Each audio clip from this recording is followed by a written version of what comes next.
Presentation Hero Academy presents Always Rehearse, the first lesson of the 12 lessons of the presentation delivery module. Now let's imagine that your presentation is ready, you have all the slides, and now you need to prep because very soon you will meet your audience. What should you do? Well, in my opinion, you should rehearse as much as possible. Because if you don't, there is no way you're going to deliver the core transformation in the best possible way. There is no way you can deliver value to your audience. However, there's a lot of people that resist this idea of rehearsing. They say that they don't have time.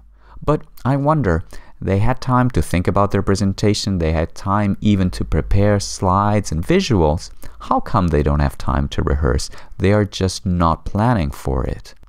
The other thing they say is that rehearsing will make them sound fake. But it is actually the contrary, because rehearsing will make you sound more confident, and sounding more confident will make you more believable. So your delivery is way more important than your visuals.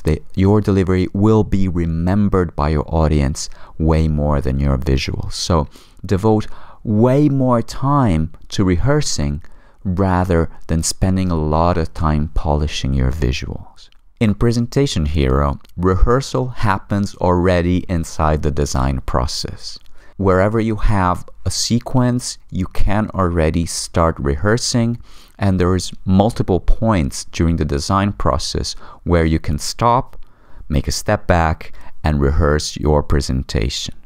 But now that you have your slides ready, make sure that you devote as much time as possible to rehearsing. So to summarize, simply plan your time in advance so that you have enough to rehearse.